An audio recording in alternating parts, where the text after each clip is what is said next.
सुबह शाम की चक्री में पिसती रहती है दिन भर। माहवारी की पीड़ा हो या बीमारी की तकलीफें, किस्मत का लिखा है शायद, ये सोच के सब सह जाती है। मुख्यमंत्री भगवंत सिंह मान महिलाओं की इस पीड़ा को समझते हैं, इसलिए पंजाब के हर जिले में आयोजित हो रहा है महिलाओं के लिए फ्री हेल्थ कैंप, जहां उन्हें मिलेगा बेहतरीन परामर्श और इलाज, ताकि महिलाएं रहें पूर्ण रूप से स्वस्थ। नमस्कार, आप देख रहे हैं 4 PM और मैं हूं अभिषेक मिश्रा। कल ईडी ने कार्रवाई की है चिराग पासवान की पार्टी के एक नेता के खिलाफ। बिहार के राजनीतिक गलियारों में इस कार्रवाई की चर्चा खूब है, इस छापेमारी की चर्चा खूब है। चिराग पासवान की पार्टी के करीबी नेता हैं, उनकी पार्टी के संसदीय बोर्ड के अध्यक्ष हैं हुलास पांडे, और उनके 3 ठिकानों पर ईडी ने दबिश दी। सुबह 6:30 बजे पटना, बेंगलोर और दिल्ली में हुलास पांडे के ठिकानों पर छापेमारी शुरू हुई, जो कई घंटों तक चलती रही। खबर यह भी आई कि ईडी को कुछ कागजात मिले हैं, कैश भी मिला है और कुछ ऐसी जानकारियां हासिल हुई हैं जो आने वाले दिनों में हुलास पांडे और उनके साथ कई और लोगों की मुश्किलें बढ़ा सकती हैं। ये मामला है, तो ये ईडी की छापेमारी को लेकर जानकारी है। लेकिन इस छापेमारी की बिहार के राजनीतिक गलियारों में चर्चा क्यों है? इस छापेमारी की बिहार के राजनीतिक गलियारों में चर्चा इसलिए है क्योंकि ये कार्रवाई हुलास पांडे तक सीमित है। ये हुलास पांडे के खिलाफ उनके ठिकानों पर छापेमारी, उनके खिलाफ कार्रवाई, उन पर ईडी का शिकंजा, या फिर ये सवाल भी बनता है कि मैसेज चिराग पासवान को भी देना है। चिराग पासवान को मैसेज देने के लिए, चिराग पासवान को डराने के लिए ये खेल भारतीय जनता पार्टी का है। देखिए, सवाल बनते हैं और राजनीतिक गलियारों में इस तरह की चर्चाएं होती हैं क्योंकि ईडी को लेकर एक परसेप्शन, ईडी सीबीआई को लेकर एक परसेप्शन देश भर में है कि भारतीय जनता पार्टी उनका इस्तेमाल करती है। कई बार, ज़्यादातर बार विरोधियों को डराने के लिए, विपक्षी पार्टियों को डराने के लिए, और कई बार सहयोगियों पर लगाम लगाए रखने के लिए। तो जिस तरीके से चिराग पासवान ने हाल के दिनों में आंखें दिखाई भारतीय जनता पार्टी को, कई मुद्दों पर उनसे राय अलग रखी, और इससे ज़्यादा बात ये कि चिराग पासवान ने बीजेपी को साफ मैसेज दे दिया कि ज़रूरत पड़ेगी तो मंत्री पद से लात मार देंगे। नीतीश भी आंख दिखाएं, चिराग भी आंख दिखाएं, तो 12-5-17 सांसद हो गए। नीतीश कुमार की पार्टी के 12 सांसद और चिराग पासवान की पार्टी के 5 और सांसद, 17 सांसद। और ये 17 सांसदों की जो थ्योरी है वो हम आपको बहुत पहले बता चुके हैं। कई चैनलों पर आपने कल खबर देखी होगी, लेकिन 17 सांसदों की थ्योरी हमने आपको पहले बता दी है। चिराग पासवान अब मोदी के हनुमान नहीं हैं। चिराग पासवान अब नीतीश कुमार के हनुमान हैं। अगर वो मोदी के हनुमान होते तो वो कभी ये न कहते कि जरूरत पड़ेगी तो कुर्सी को लात मार दूंगा, मंत्री पद को लात मार दूंगा। नहीं कहते चिराग पासवान।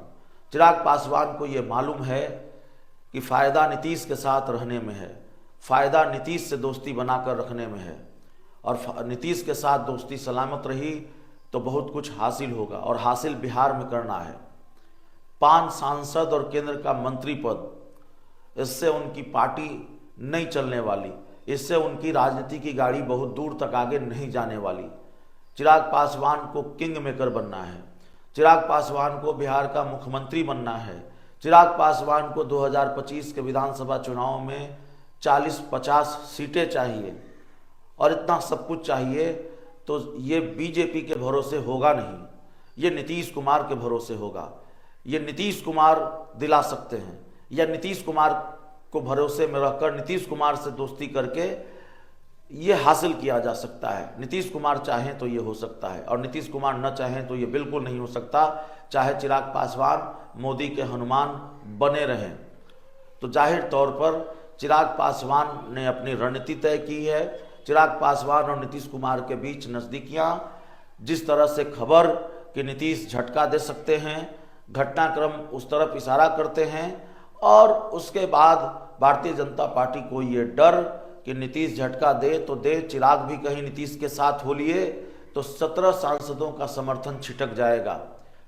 भारतीय जनता पार्टी की सरकार से अगर, या एनडीए की सरकार से अगर 17 सांसदों का समर्थन छिटक जाए तो फिर बताने की जरूरत नहीं है कि एक ही बैसाखी रहेगी फिर मोदी सरकार के पास, वो है नायडू की बैसाखी, चंद्रबाबू नायडू की बैसाखी। और चंद्रबाबू नायडू कब छिटक जाएंगे इसकी गारंटी चंद्रबाबू नायडू भी नहीं दे सकते, कोई और भी नहीं दे सकता। तो 5 सालों तक मोदी की सरकार चल पाएगी, बहुत दूर तक मोदी की सरकार चल पाएगी ऐसा लगता नहीं है। 2025 के विधानसभा चुनाव के बाद तो ऐसा लगता है मोदी सरकार पर भीषण संकट भी आ सकता है। तो ये जो 17 सांसदों की थ्योरी है, भारतीय जनता पार्टी इसी से डरी हुई है। नीतीश कुमार के 12 सांसद और चिराग पासवान और नीतीश कुमार के बीच नज़दीकियां 17 सांसदों का गणित बनाती हैं, 17 सांसदों का समीकरण बनाती हैं। नीतीश और चिराग के सांसदों ने झटका दिया, जेडीयू और लोजपा के सांसदों ने एक साथ झटका दे दिया, तो फिर मोदी की सरकार का गिरना तकरीबन तय हो जाएगा। बिहार में सिर्फ नीतीश कुमार राजभवन नहीं जाएंगे इस्तीफा देने के लिए, मोदी को भी राष्ट्रपति भवन जाना होगा इस्तीफा देने के लिए, सरकार संकट में आ जाएगी।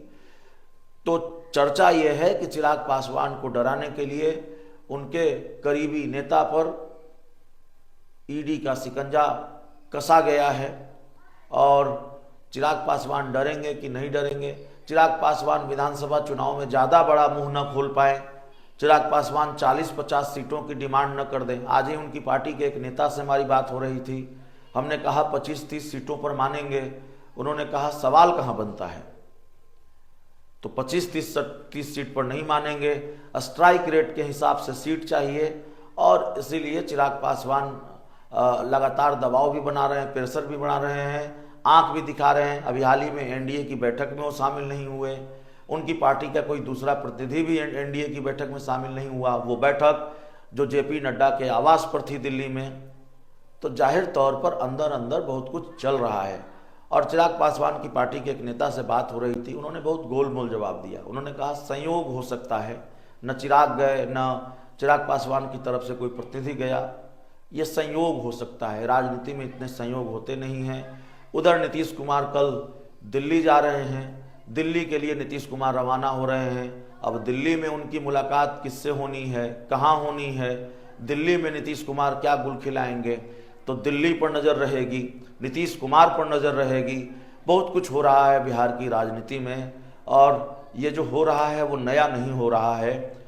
मकर संक्रांति से पहले और खरमास के वक्त, खरमास का जो दौर होता है उस वक्त ऐसी बहुत सारी चीज़ें होती हैं, और खरमास के वक्त जब ऐसी बहुत सारी चीज़ें होती हैं तो मकर संक्रांति तक तो खेल हो ही जाता है। तो क्या बीजेपी ने चिराग पासवान को डराने की कोशिश की है? ईडी की कार्रवाई के जरिए उनके सबसे करीबी नेता पर ईडी का शिकंजा कसा। आपको याद होगा नीतीश कुमार जब इंडिया गठबंधन के साथ थे तो विजय चौधरी, नीतीश कुमार के 2 करीबी नेता विजय चौधरी और ललन सिंह, इन दोनों नेताओं के करीबी लोगों पर ईडी या सीबीआई का शिकंजा कसा था। उनके यहाँ भी छापेमारी हुई थी। अब छापेमारी क्यों नहीं होती? नीतीश कुमार बीजेपी के साथ हैं, एनडीए के साथ हैं, यह भी सवाल तो बनता है ना। विपक्ष इसीलिए सरकार से यह सवाल पूछता है, विपक्ष इसीलिए इसको मुद्दा बनाता है कि ईडी और सीबीआई का जो इस्तेमाल है, केंद्रीय एजेंसियों का जो इस्तेमाल है, बीजेपी गठबंधन के सहयोगी के तौर पर करती है, और कई बार तो गठबंधन के सहयोगी को भी डराने के लिए करती है। तो क्या चिराग पासवान को डराया जा रहा है? यह भी अपने आप में बड़ा सवाल है। बहुत बहुत धन्यवाद।